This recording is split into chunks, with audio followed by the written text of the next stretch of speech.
হুজুর পীরের সিরত কোনটা? পীরের সিরত হলো নবীর সুন্নত দাড়ি ওনার মুখে রাখা।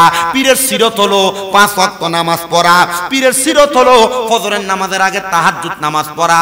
পীরের সিরত হলো সূর্য উদয় হওয়ার আগে চাষতের নামাজ পড়া, সূর্য উদয় হওয়ার সময় চাষতের নামাজ পড়া, দুহারের নামাজ পড়া, আবার এশাকের নামাজ পড়া।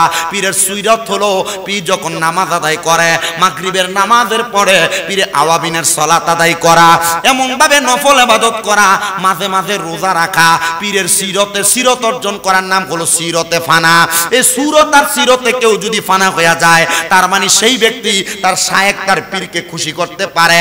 আজকে আমরা গৌসে পাকের মাহফিলে যারা বসলাম, আমরা যদি গৌসে পাকের মুরিদ দাবি করি, কাদেরি দাবি করি, আমরা যদি গৌসে পাকের মতো করে আমাদের জীবনটারে সাজাইতে না পারি, তাহলে আমরা কখনো ফানাফি শায়েখের পর্যায়ে যাইতে পারবো না।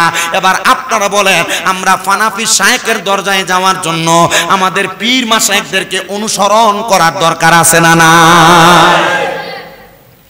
আরেকটু মনোযোগ দেওয়ার চেষ্টা করেন।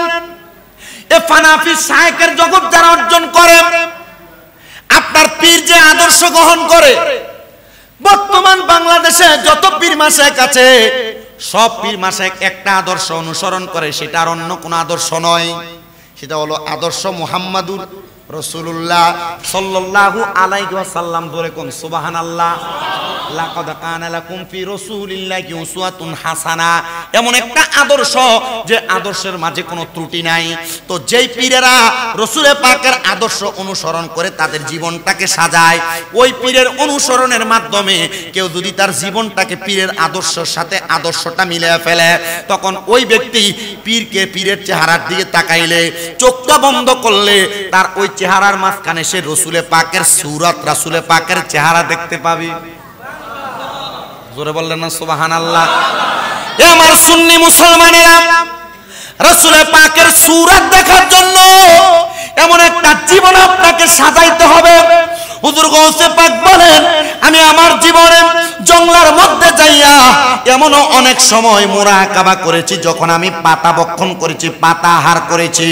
হুজুর গৌসে পাক আব্দুল কাদের জিলানীর ওই মুরিদ বলে, হুজুর রাসূল দেখার জন্য আপনার খেদমতে কতদিন থাকলে আমি রাসূল দেখতে পারবো?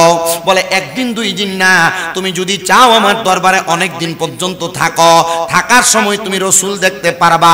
উনি বলেন, আমি আব্দুল কাদের জিলানীর দরবারে এক এক করে আমি 7 বছর পর্যন্ত খেদমত করতে লাগলাম।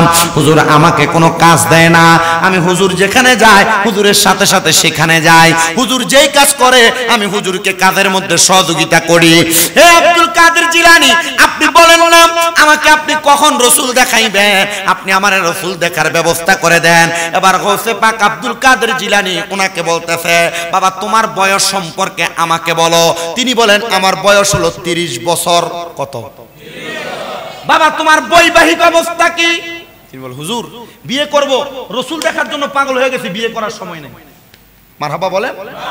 হুজুর আমি রাসূল না দেখে বিবাহের স্বাদ গ্রহণ করে যদি ইন্তেকাল করি, হুজুর মরার পরে যদি আমি রাসূলকে না চিনতে পারি তাহলে আমার অবস্থাটা কি হবে আপনি বলেন? আমার হুজুর বড় পীর গৌসে পাক আব্দুল কাদের জিলানী বলে, বাবা যদি তুমি রাসূল দেখতে চাও তার মানে তুমি আগে তোমার ফরজিয়ত অর্জন করো, বিবাহ করো। হুজুর আপনার আদেশ আমি মান্য করতে রাজি। হুজুর বিবাহ করলাম।